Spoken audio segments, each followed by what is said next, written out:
todos. Bom dia. Bom dia aqui. Ok. Que bom que estamos nesta manhã. Temos ar-condicionado a funcionar, não temos? Podes? Está a funcionar? Que bom. Vamos orar, vamos pedir a bênção de Deus. Que o Senhor fale connosco nesta manhã. Que nos ajude a sintonizarmos com Ele. Pai, nesta manhã nós te agradecemos.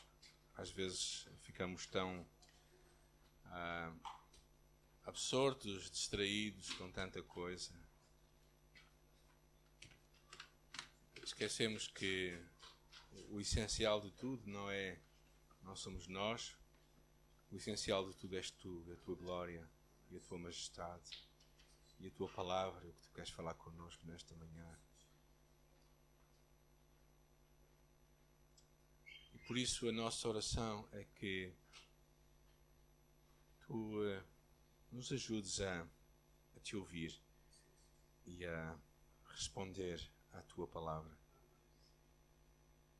Ajuda-nos a permitir que ela possa entrar, como ela mesmo diz, no mais profundo do nosso ser, para podermos discernir no nosso espírito as coisas que estão certas e erradas, a fim de nos alinharmos com os teus propósitos. Que ao sair daqui nós possamos ter uma convicção clara que tu falaste connosco. Isso é o mais importante, Senhor. É importante a comunhão, vermos uns aos outros, estamos juntos, mas se tu, Senhor, não nos falares, então estamos verdadeiramente a desperdiçar muito do nosso tempo. Oramos que seja um lugar, que seja uma casa de pão, este lugar, um lugar de alimento, em nome de Jesus. Amém. Amém? Quem disse amém, se calhar vai ouvir amém. Eu espero bem que Deus possa falar, e Ele vai falar, e que nós possamos ouvir. Eu acho que tantas vezes a questão não tem a ver com Deus, a questão tem a ver contigo e comigo, que deixamos que muitas coisas nos atrapalhem. A vida está cheia de acidentes, de incidentes, que tantas vezes a forma como nós encaramos vai determinar o desfecho da história. Quero-vos contar duas histórias de dois homens diferentes. O primeiro, vamos chamá-lo Francisco. Estava no Brasil, num restaurante de massas italianas em Fortaleza. E ele mesmo conta a sua história como chegou lá. Viveu quase toda a sua vida na Suíça, até que por uma tragédia os seus pais morreram num acidente de aviação. E ao morrerem, deixaram testamentos. Poucos dias depois o curador o chamou e lhe disse: tenho um testamento que eu gostaria de ler para si. E aquelas notícias que ele leu no testamento mudaram completamente a sua vida. A primeira delas é que ele não era, afinal, filho daquela família. Numa viagem que eles tinham feito ao Brasil, tinham levado aquela criança para a Suíça e o adotado. Nunca lhe haviam dito. E ali ele sabia que agora, afinal, aqueles não eram os seus verdadeiros pais. Claro que aquilo começou a mexer com a cabeça dele. Toda a sua vida tinha sido vivida num lugar que afinal não era a sua terra. A segunda era que os seus pais tinham deixado uma herança muito grande. Na Suíça, gente, tem que ser assim. Deve haver pobres, mas pronto. Mas verdadeiramente deixaram uma herança muito grande. Ele, sem pensar muito, poucos dias depois estava a apanhar um avião para o Brasil e nunca mais saiu de lá. Outra história também começa no Brasil.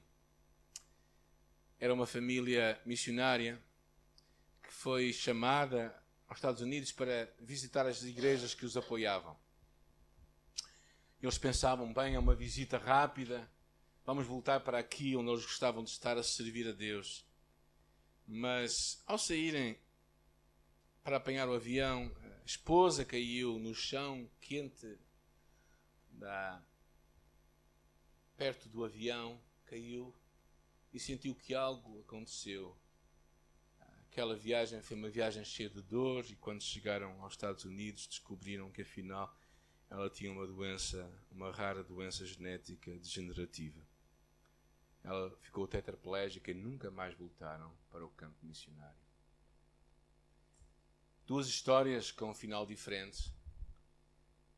Uma com um final aparentemente feliz, enquanto que a outra com um final bem desagradável.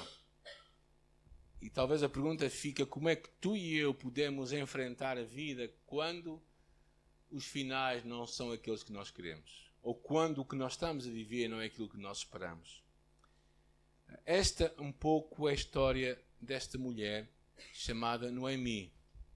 Temos aí a mensagem, podes pôr, por favor.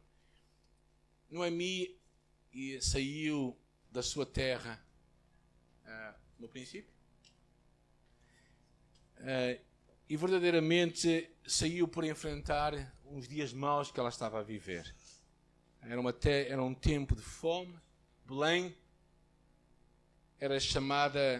estava a viver tempos de muita fome. Porquê? Porque eram os tempos em que os juízes viviam. E era um tempo de muita apostasia. O povo de Israel vivia às costas a Deus facilmente. Quando a vida lhes corria bem, facilmente viravam as costas e misturavam a idolatria, misturavam com os outros povos à sua volta. E por isso passavam grande necessidade. E o curioso desta história é que eles estavam numa cidade chamada Belém. Belém, que significa casa de pão. Semana passada à tarde, no domingo à tarde, e eu preguei sobre esta mesma passagem, mas verdadeiramente mais na vertente daquilo que Deus nos estava a falar comigo pessoalmente, como igreja. Porque quando Belém, que é casa de pão, deixa de ter pão, o povo tem de fugir. E fala tantas vezes como às vezes as igrejas que deveriam ser casa de alimento torna-se um lugar sem alimento. Igrejas às vezes deixam de se tornar uma casa de pão onde Cristo é servido, porque Cristo é o pão da vida, para passar a ser um lugar de entretenimento, um lugar de muitas coisas, menos um lugar de alimento espiritual. Elimeleque e Noemi, juntamente com os seus 2 filhos, saem de Belém por causa dos dias maus que estavam a enfrentar.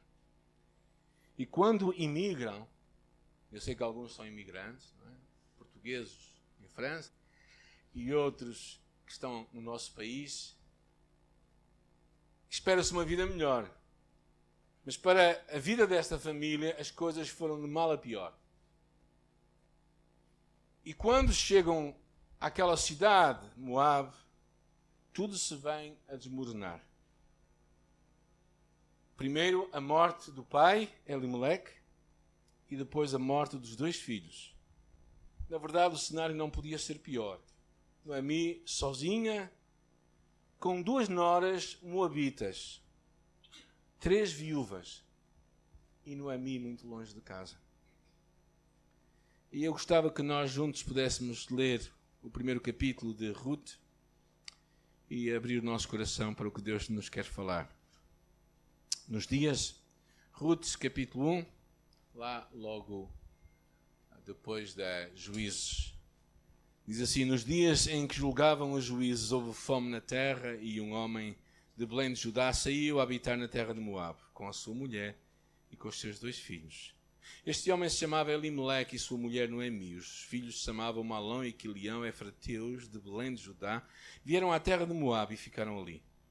Morreu Elimeleque, marido de Noemi, e ficou ela com os seus 2 filhos, os quais casaram com mulheres moabitas. Uma era Orfa e outra Ruth. E ficaram ali quase 10 anos. Morreram também ambos, Malão e Quilião, ficando assim a mulher desamparada dos seus 2 filhos e do seu marido. E se dispôs ela com as suas noras e voltou da terra de Moabe, porque nesta ouviu que o Senhor se lembrara do seu povo, dando-lhe pão. E saiu, pois, ela com as suas 2 noras do lugar onde estivera, indo elas caminhando de volta para a terra de Judá. Disse-lhes Noemi: ide, voltai cada uma à casa da sua mãe.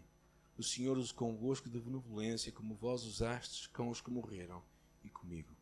O Senhor vos dê que sejais felizes, cada um em sua casa do seu marido. e beijou-as. Elas, porém, choraram em alta voz e lhe disseram: não, iremos contigo ao teu povo. Porém Noemi disse: voltai, filhas minhas, porque irias comigo, porque tenho eu no ventre ainda filhos para que vos sejam maridos? Tornai, filhas minhas. E depois diz, versículo 13: esperá-lo-ias até que viessem a ser grandes? Abster-vos-ias de tomardes marido? Não, filhas minhas, porque por vossa causa a mim me amarga o ter o Senhor descarregado contra mim a sua mão. E então de novo choraram em alta voz. Orfa, com um beijo, se despediu da sua sogra. Porém Ruth se apegou a ela e disse: Noemi, eis que a tua cunhada voltou ao seu povo e aos seus deuses, também tu volta com a tua cunhada. E disse, porém, Ruth: não me instes para que te deixes e me obriga a não te seguir-te, porque onde quer que tu fores eu irei, onde quer que pousares ali pousarei. O teu povo é o meu povo, o teu Deus é o meu Deus. Onde quer que morreres, morrerei aí e serei sepultada. Faça-me o Senhor o que bem lhe aprouver, se outra coisa que não seja a morte me separar de ti. Vendo, porém, Noemi que de tudo estava resolvida a acompanhá-la, deixou de insistir com ela. Então ambas se foram, até que chegaram a Belém. Sucedeu que, ao chegarem ali, toda a cidade se comoveu por causa delas. E as mulheres diziam: não é esta Noemi? Porém elas disse: não me chameis Noemi, chamei-me Mara, porque grande amargura me tem dado o Todo-Poderoso. Ditosa, eu parti, porém o Senhor me fez retornar pobre, porque depois me chamareis Noemi, visto que o Senhor se manifestou contra mim e o Todo-Poderoso me tem afligido. Nos dias maus, a primeira coisa, se calhar, é não abandonarmos um lugar onde há pão. Há muitas leituras acerca desta passagem, mas uma das leituras de vários comentaristas é que esta saída de Noemi e de Elimeleque daquela terra não foi certamente a vontade de Deus. Encontramos isto com Abraão também, quando ele saiu para o Egito para procurar comida, porque o que estava a acontecer ali naquela terra estava a acontecer devido à desobediência. E às vezes nós pensamos, quando as coisas estão mal, o melhor é mudar de lugar, mas se calhar o melhor é mudarmos a nós e o nosso coração. Há muita gente que pensa que o mal é sempre o que está fora e não consideram que o mal pode estar bem dentro deles. E a primeira coisa que eles fizeram foi que eles, diz aqui, que havendo fome na terra, e eles saíram. Claro, saíram para quê? Saíram para procurar alimentos. Mas ao procurar alimento, não encontraram alimento, encontraram a morte, que foi em Moab. E eles não perceberam que verdadeiramente o que eles precisavam de encontrar era Deus que os podia alimentar. Mas na hora da aflição, eles fizeram aquilo que achavam melhor. Saíram, fugiram, esqueceram-se de Deus, como tantas vezes o povo de Israel, nesta fase de juízo, esquecia-se na hora da fartura. E Elimeleque, Noemi, Malom e Quilião abandonam Belém, fugiram de Belém, guiados por uma visão humana e não, certamente, por uma visão divina. É curioso vermos o nome deles. O nome deles significa, Elimeleque significa o Senhor é o meu rei, e Noemi significa ditosa e feliz. Parece que o que eles fazem é o oposto do seu nome. Ou seja, parece que o que eles, em vez de enfrentarem a crise e confiarem em Deus, fogem. Os seus nomes aparentemente revelam confiança, mas as suas atitudes revelam descrença.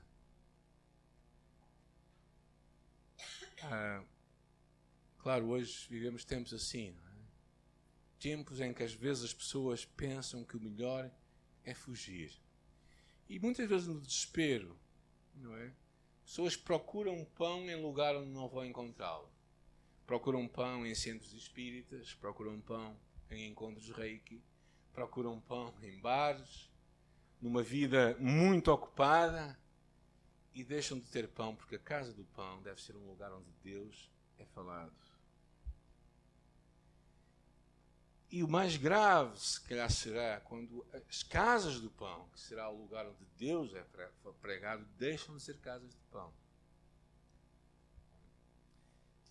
E esse, se calhar, é o maior flagelo que nós vivemos.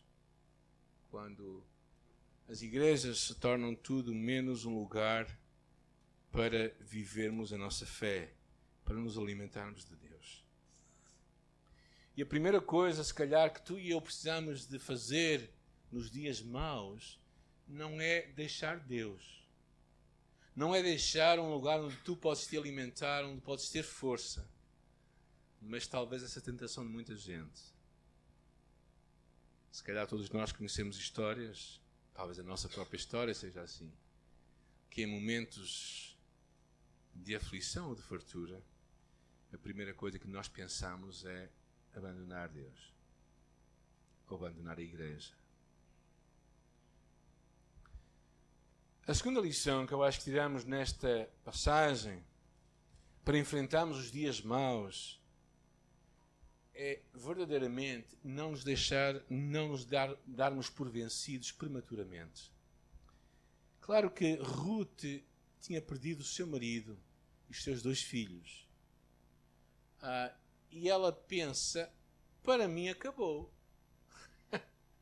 Eu já tenho uma certa idade.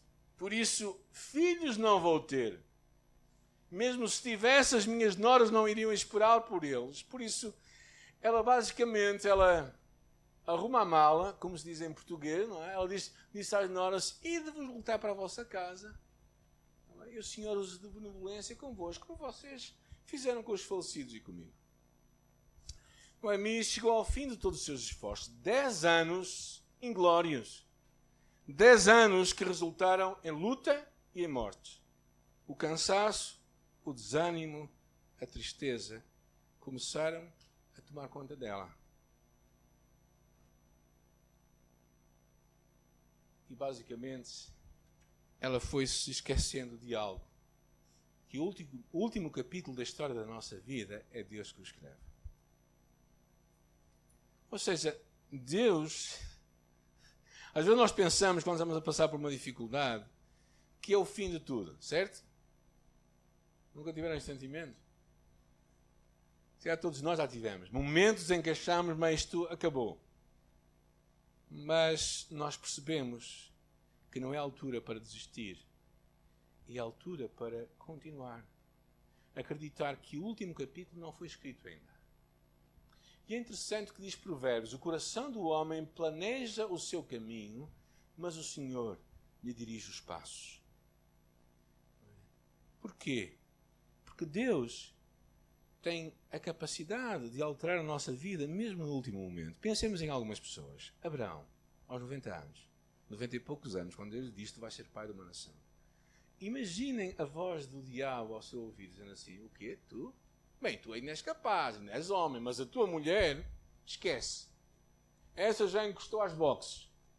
Então veio todos aqueles pensamentos. Ela tinha 90 anos, gente. Não é? Eu imagino, coitada dela, ela a ter sofrido muito, não só por ter o filho, mas pelo trabalho que ela a ter dado. Aos 90 anos, não era a altura certa para cuidar. É a altura de ser avó, nunca de ser mãe. Mas imaginem os pensamentos, e Deus disse, não, a tua vida não terminou, está tudo para começar. Pensem em Moisés. Moisés, 40 anos no deserto, a fugir do Egito. E Deus disse, Moisés, tu vais ser o libertador do meu povo. E vocês podem com certeza imaginar o que é eu, há 40 anos aqui enferrujado no deserto, a guardar ovelhas, e eu vou enfrentar Faraó outra vez. E vou tirar o povo de Israel de lá.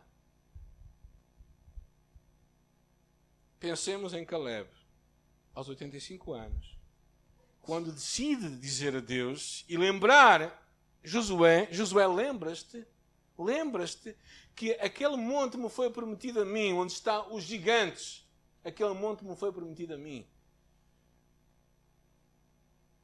E Josué disse, e ele diz, é interessante, que ele diz assim, tal qual nós éramos naquele dia há 45 anos atrás, tal qual somos hoje. Porque o Deus era o mesmo. O poder era o mesmo. Deus não desistiu. Lembremos de Ana, que aguardava a vinda do Messias. E quase... É muito interessante aquela mulher, quando agarra Jesus e diz, despede em paz a tua serva, porque os meus olhos viram a tua salvação. ela estava a aguardar a vinda do Messias. Ela sabia que não devia desistir prematuramente. Eu acho que todos os dias, se calhar, ela ao tempo pensava, será hoje, será hoje, será hoje. Lembremos David, quando estava a chegar ao campo de batalha, ao lado dos seus irmãos mais velhos, que diziam, o que é que tu fazes aqui, David? Vieste passear? Não estás a guardar as ovelhas do nosso pai? E David ouve aquele homem grande, Golias, que durante 40 dias enfrentava os exércitos de Israel e que fazia chacota deles. E David dizia que o Senhor dos Exércitos daria a vitória. Dar-nos por vencidos prematuramente pode nos levar a não experimentarmos o que Deus tem para nós. Então, o segredo, muitas vezes, é chegarmos a este ponto de vermos que todas as coisas contribuem juntamente para o bem daqueles que amam a Deus. E claro que tu e eu podemos olhar para a história da Ruth e podemos estar a dizer, bem, mas como é que isto vai para o bem desta mulher? Como é que uma calamidade destas pode vir algum bem para ela? E se calhar, das coisas mais difíceis que nós temos na vida, é nós percebermos que Deus não deixa nada perdido. Deus tem poder para resgatar até as coisas mais dolorosas em nossa vida. As experiências mais incompreensíveis, Deus tem poder para usá-las para nosso bem. Por isso, o importante é nós não desistirmos prematuramente. Enquanto passamos pelas dificuldades que lutamos, pensarmos assim, bem, a minha história não terminou. Ainda há muito para escrever. A segunda lição que nós tiramos nesta história é o que vemos. Eu acho que Noemi dá-nos mais lições daquilo que não devemos fazer do que aquilo que devemos fazer. Mas às vezes aprendemos assim. No versículo 12 e 13, vejam bem o que é que ela diz. Voltai, filhas minhas, ide-vos embora, porque eu já sou muito velha para ter marido. Ainda que eu dissesse, tenho esperança, ou ainda que esta noite tivesse marido, ainda tivesse filhos, esperá-los-ias até que eles viessem a ser grandes. Claro que o que ela, basicamente, ela chega a um ponto é que ela perde esperança. Ela diz, bem, a minha história já passou, já acabou, já não há nada a esperar. Ela perde a esperança, ela não vê nada além das suas circunstâncias adversas e escuras. Ela não acredita que algo diferente poderia acontecer, a não ser esperar a morte sozinha como uma viúva, que naquela altura era ligeiramente diferente da nossa, em que não havia segurança social. Está bem? Nem havia abonos, nem coisas parecidas. Ou seja, era um momento muito mais doloroso. E esta mulher, porquê? Porque a estrutura familiar, na verdade, as mulheres dependiam dos maridos e dos filhos. Mas ela tinha perdido o marido e os filhos. Ela perdeu a esperança. Ela achava que nada podia acontecer. E vocês sabem, todos nós sabemos, quando nós perdemos a esperança, então não há razão para lutar. Pensem em pessoas que, por exemplo, têm uma doença, como o cancro, não é? E que quando vem a doença dizem, acabou, não há nada a fazer. E quando elas têm esta atitude, verdadeiramente não vão fazer nada. Noemi achava que nada ia acontecer. Noemi tinha deixado de compreender o que era ter esperança. Romanos diz assim, pois nessa esperança fomos salvos. Mas esperança que se vê não é esperança. Quem espera por aquilo que está vendo? Mas se esperamos o que ainda não vemos, aguardamos pacientemente. Ou seja, Deus espera que em ti e em mim haja um coração de esperança. Acreditamos, ela achava que não havia retorno a dar, não havia volta a dar, que a sua história tinha chegado ao fim, mas não ia ser assim. Deus ainda estava para escrever o final da sua história. E curiosamente, gente, o final da história desta mulher é muito mais interessante que o início dela. Porque ela nunca imaginaria que ela faria parte da genealogia do Senhor Jesus Cristo, o Salvador e o Messias.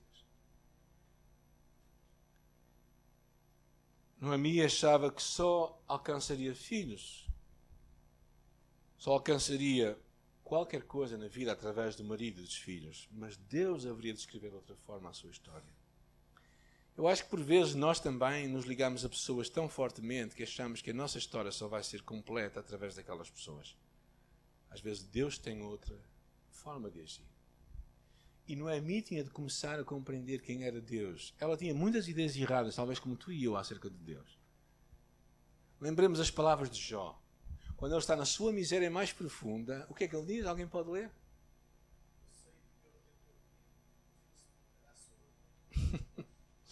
Ele diz isto no mais profundo da sua vida, na maior miséria. Quando perde os filhos, quando a sua mulher o insulta, quando chega um momento em que tinha chagas no seu corpo, em que ele tinha que usar um pedaço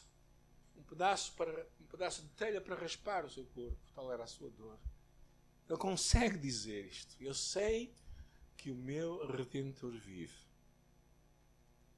Eu acho que isto é incrível, porque Deus é o Deus da história e tu e eu precisamos de aprender a confiar nele. Ela precisava de acreditar que a esperança ainda estava ali. Uma outra lição que tiramos com Noemi, sempre pela negativa, Noemi realmente é um grande exemplo de lições negativas, é não crermos que a tribulação é sempre maldição de Deus. Ela diz algumas frases fortes, não? Para uma pessoa que é israelita, crente, ela diz algumas coisas um bocadinho fortes. Versículo 13 diz, o que é que diz ali? A mão do Senhor se descarregou contra mim. O que é que ela diz no versículo 21?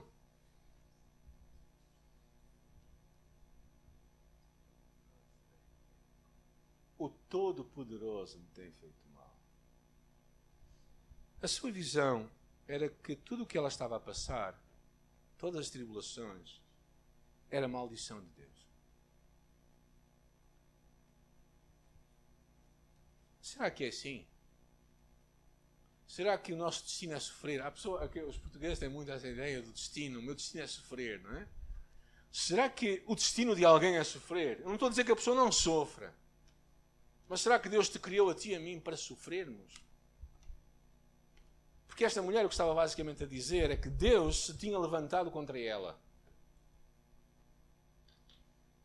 Ela, na verdade, nem considera que se calhar aquilo tinha sido más escolhas, ou o que quer que seja, mas o que ela estava a ver era que um Deus era um Deus castigador, que estava ali a apontar... Quando vocês pensam, o Todo-Poderoso me tem feito mal, o que é que tu e eu podemos fazer contra o Todo-Poderoso? Nada. É o Todo-Poderoso. Ela tinha uma ideia errada de Deus. Ou seja, não creias que a tribulação é sempre maldição de Deus. Vamos ver duas passagens que são curiosas, que mostram um bocado diferente, que é o livro de Tiago e o livro de Hebreus, que diz: considerem motivo de grande alegria o facto de passarem por diversas provações, porque sabem que a prova da sua fé produz perseverança. Ou seja, uma das coisas, as dificuldades, as provações, as lutas, muitas vezes vêm trazer em nós caráter, perseverança, tornar-nos a nós homens e mulheres de garra. Então há um papel para as dificuldades, há um papel para as lutas. Se não houver lutas, se a criança, por exemplo, não cair, ela não vai saber o que é andar, não é? Então ela às vezes vai cair, vai se aleijar, mas ela tem que perceber isso, tem que ser perseverante. A vida está repleta de momentos assim. O livro de Hebreus abre um pouco mais ainda. E aqui ele abre a porta de que muitas vezes Deus pode trazer de alguma forma disciplina, ou disciplina para nos ajudar a ser diferentes. Ele diz: meu filho, não despreza a disciplina do Senhor, nem se magoe com a sua repreensão, porque Deus disciplina a quem ama e castiga a todo aquele que tem como filho. Ou seja, o facto de que Deus, o Todo-Poderoso, que é o nosso Pai, por vezes poderá trazer também momentos de disciplina para nos corrigir. Mas nunca para nos punir ou castigar. Ou seja, Deus não traz sofrimento só por trazer sofrimento. O nosso destino não é sofrer. Ninguém nasce para sofrer, ainda que possamos sofrer. O nosso destino é sermos criados para expressar a imagem de Jesus Cristo. Esta, eu creio que é uma mentira, muitas vezes, que pessoas alimentam por causa das dificuldades que vão tendo, que se rendem à vida e dizem assim: bem, o meu destino é sofrer, não há nada mais que eu possa fazer a não ser sofrer. Mentira. Há muitas razões, e vamos falar um bocadinho delas mais à frente, porque é que às vezes dificuldades vêm à nossa vida. Mas acho que uma mentira bem clara, que muitas vezes deixamos alimentar, é que nós nascemos para sofrer. É interessante porque é que nós nascemos. Eclesiastes diz: ele fez tudo apropriado no seu tempo e pôs no coração do homem o anseio pela eternidade. Ou seja, Deus te criou a ti e a mim para sermos pessoas eternas. Pessoas que vão passar uma eternidade com Ele. Esse é o propósito de Deus. E se tens alguma dúvida disso, pensa na cruz de Cristo. Pensa no amor dele por ti e por mim. Quando nós pensamos que o nosso destino é sofrer, então não vemos nenhuma razão para lutar, não vemos nenhuma razão para nos levantarmos e avançar. Precisamos de crer que Deus tem algo para nós diferente. Precisamos de crer que a dificuldade que estamos a passar, como diz o livro de Coríntios, é temporária. Que às vezes nós achamos que demora tempo demais, eu sei. Se calhar a passagem que me veio à memória enquanto eu preparava a mensagem, foi esta de Isaías. Diz: ergam os olhos e olhem para as alturas. Aprendermos a olhar por Deus. Para Deus que cria os céus e a terra, as estrelas, que lhes dá nome. Este Deus Todo-Poderoso que cria as estrelas. O livro de Mateus diz que o Deus que chama, que não deixa que nada, que nem um cabelo da nossa cabeça caia sem que Ele saiba. O Deus que alimenta os pássaros. O Deus que cuida dos campos. Não cuidará muito mais de nós. Por isso, no meio deste pensamento de tragédia e errado que nós nascemos para sofrer, lembra-te de levantar os olhos. Levantar os olhos para Deus. Noemi precisava de ver Deus. O Deus que ela se tinha esquecido. O Deus que era um Deus de amor. Ela não sabia o que era, naquele momento, verdadeiramente amor. E teve que vir uma moabita para a ensinar. Ok? Sabe o que é que isto quer dizer? É que às vezes os descrentes conseguem expressar muito da imagem de Deus mais do que muitos crentes. Mas isto é uma parte. A última lição, se calhar, que eu acho que ela também perdeu, foi que Deus ainda estava no controle. De mãos cheias eu parti, de mãos vazias o Senhor me trouxe de volta. Porque me chamam Noemi. O Senhor se colocou contra mim. O Todo-Poderoso me trouxe desgraça. Ela achava que o sofrimento havia sido punição de Deus. Ela achava uma coisa, sabem o que é que ela achava? Que Deus era seu inimigo. Porquê é que acontecem coisas más em nossa vida? Eu acho por várias razões. Às vezes por as nossas próprias escolhas, naturalmente. Se tu e eu escolhemos mal na vida, nós vamos ter consequências. É uma das leis da vida. A lei de o que tu colhes, o que tu semeias, vais colher. Essa é uma das coisas que às vezes nós pensamos que podemos dar a volta à vida e isso não acontece. Ou seja, se tu e eu estivermos verdadeiramente a semear mal, nós vamos colher mal. Então é muito importante tu pensares, o que é que tu estás a semear na tua vida? O que é que tu estás verdadeiramente a pôr na terra para que recebas de volta? Uma outra vertente que eu acho que há por causa do sofrimento que vem à nossa vida tem a ver com escolhas de outros à nossa volta. Nós vivemos numa comunidade. E se por vezes estamos ligados a pessoas que vão fazer más escolhas, nós vamos sofrer por elas. Se tu és fiador de alguém que é incumpridor, quem é que vai pagar a dívida? Estou. Ou seja, tu tens que saber a quem estás a dar o teu nome. Tu tens que saber em quem deves confiar. Não é? Se o teu marido ou a tua esposa faz uma conta um bocado motivada pela beleza daquilo que viu, quem é que vai pagar a conta? És tu também. Ou seja, nós vivemos em comunidade e às vezes esquecemos que as escolhas de outros que nos estão perto vão nos afetar diretamente. Acho que uma outra parte do sofrimento vem porque nós vivemos num mundo caído. Ou seja, por isso é que eu às vezes tenho algum receio, não é? Quando nós saímos para fazer uma viagem, não é? Que haja um maluco qualquer que venha embriagado ou drogado, ou o que quer que seja, ou que venha em excesso de velocidade e que venha contra nós. E talvez tu digas, mas eu não fiz nada de mal. Pois não, simplesmente aquele foi contra ti. Porquê? Porque tu e eu vivemos numa sociedade que muitas vezes está virada ao contrário. E nós esquecemos isso. E acho que sim, às vezes há momentos em que, por causa do teu pecado, da tua descrença, do teu afastamento de Deus, Deus vai tentar te chamar a atenção. E como é que Ele chama a atenção? Através do sofrimento. Mas Deus não é teu inimigo. Deus não é meu inimigo. Um pai, quando nos bate, ele não é nosso inimigo. Ele é o nosso pai.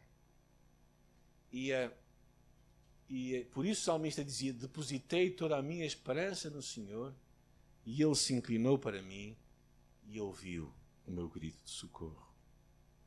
Espera no Senhor, e Ele vai reverter a tua sorte.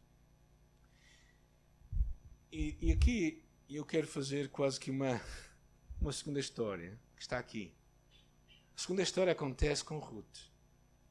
Ruth tem uma história completamente diferente. Ela mostra um caminho de excelência. Que a sua nora, que era judia, não conhecia. Ela vira-se e tem aquelas palavras incríveis. Diz: não insistes comigo para que eu te deixe e para que não te acompanhes para onde quer que fores, eu irei contigo. O teu povo é o meu povo, o teu Deus é o meu Deus. Onde morreres, eu morrerei, ficarei ali sepultada. Ruth, o foco dela é diferente. E ela também tinha amargura, não? Ela também tinha circunstâncias difíceis, ou não? Ela também não era viúva? Era. Claro que era mais jovem, mas era viúva também. E ela propõe, entretanto, abre aqui como que uma janela. Que é a janela de aprender a escolher bem. Ruth faz 3 escolhas que eu acho significativas. Ela escolhe Deus, claramente. Ela escolhe o Deus que ela ouvia ser o Deus de Israel, a quem a sua sogra parece ter-se esquecido. Ela escolhe o amor, ela decide não abandonar, ela decide amar, e ela escolhe a esperança. E a esperança, eu acho interessante, que a leva a ter uma atitude proativa. Ou seja, ela não cruza os braços e diz: nada vai acontecer, acabou a minha história. Na próxima semana vamos vê-la sair para o campo, para trabalhar. Ou seja, ela não fica à espera do rendimento social, que a assistente social a ajude naquela circunstância que ela está. Não, ela sai ao trabalho. Eu acho muito interessante isso. Ruth é um contraste incrível com Noemi. Uma pessoa destroçada, desencorajada, que se achava abandonada por Deus. Ruth está determinada a amá-la e a cuidar dela. E se calhar aqui eu comecei a pensar em Cristo, antes da festa da Páscoa, sabendo que já era chegada a hora de passar deste mundo para o Pai, como havia amado os seus que estavam no mundo, amou-os até o fim. Cristo te amou a ti e a mim até o fim. E vê em ti e em mim, independentemente de como nós estamos hoje, a possibilidade de fazer algo incrível, algo notável, porque o último capítulo da tua história ainda não foi escrito. Miguel Ângelo, o grande escultor italiano, numa dada altura olhava para uma pedra e dizia assim: eu vou libertar o anjo que está dentro desta pedra. Esculpiu um anjo. Miguel Ângelo tinha esta capacidade de ver ali o que ninguém via. Deus, claro, que vê em ti e em mim coisas que outros não veem, nem muitas vezes nós próprios vemos. Por isso é que Cristo verdadeiramente morreu por nós. Porque ele disse, Isaías, que veria o fruto do seu penoso trabalho e ficaria satisfeito. Como é que é o amor desta mulher? O amor que se entrega. Onde quer que morres, morrerei eu. Ele disse, ficarei sepultado. O amor que verdadeiramente não é comodista, que dá sem pedir nada em troca, que voluntariamente se dá e que ama desinteressadamente. O meu professor da escola dominical, o meu professor da classe das Boas Novas, sábado à tarde, um homem que trabalhava toda a semana como mecânico, como chapeiro realmente, e que no sábado decidia ter uma classe das Boas Novas. Sabem quem era a classe das Boas Novas? Era ele e eu. O Horácio tem 97 anos, vive aqui em Valongo. É um homem que acreditou, que se entregou.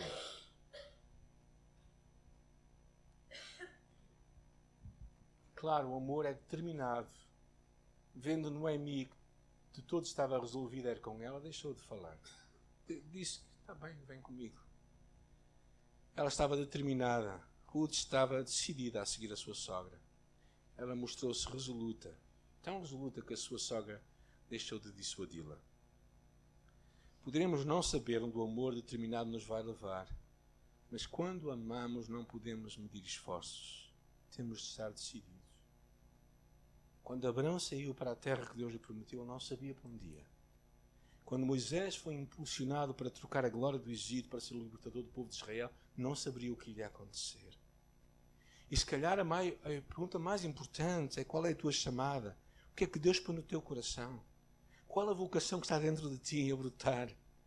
E Ruth acreditava que valia a pena ir com a sua sogra para uma terra estrangeira. Ruth é uma luz de esperança, é uma moabita. Sabes o que significa isto? Basicamente significa que ele era uma pagã para os judeus. Era alguém com quem os judeus podiam se casar dentro de certas circunstâncias, mas tinham muitas limitações em muitas outras áreas. Porque era um povo amaldiçoado. Mas esta mulher foi uma mulher bendita. Então, nos dias maus, não abandones a casa do pão. Não abandones Deus. Não abandones um lugar onde podes ouvir Deus a falar contigo. Não te des por vencido prematuramente. Pensa, o último capítulo da história da minha vida ainda não foi escrito. Deus não desistiu de mim. Não percas a esperança. Deus ainda está no controle. E a última, que eu acho que é o que Ruth tinha esquecido, o que Noemi tinha esquecido, escolhe amar.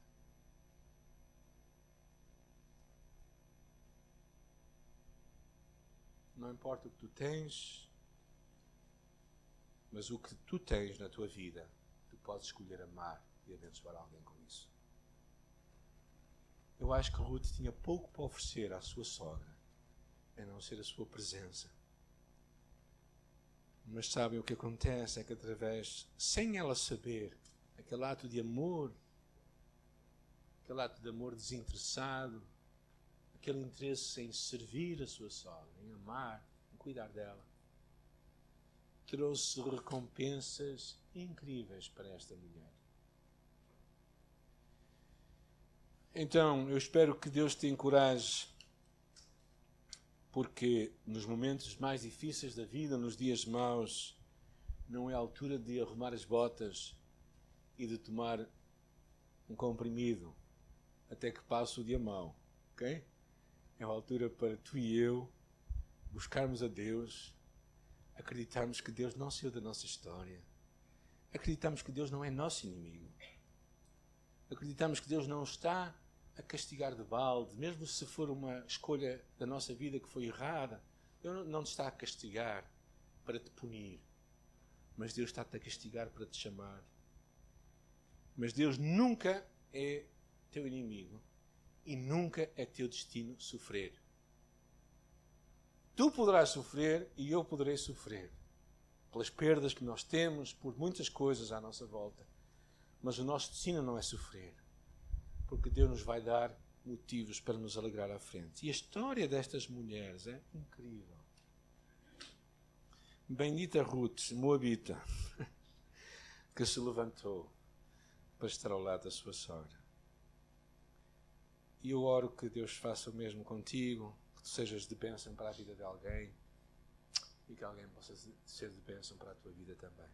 Nesta manhã, Senhor, nós nos voltamos para Ti. Sabemos que haverá dias maus, dias em que perderemos o controle da nossa vida, em que perderemos, às vezes, se calhar, realmente muitas coisas, Pai, mas ajuda-nos a nunca deixar de levantar os nossos olhos para Ti, a nunca esquecer o que nós ouvimos na luz, quando estivemos nas trevas, a nunca esquecermos o que ouvimos claramente de Deus, quando muitas outras vozes à nossa volta procurarem esquecer-nos, fazer-nos esquecer o que Tu tens para nós.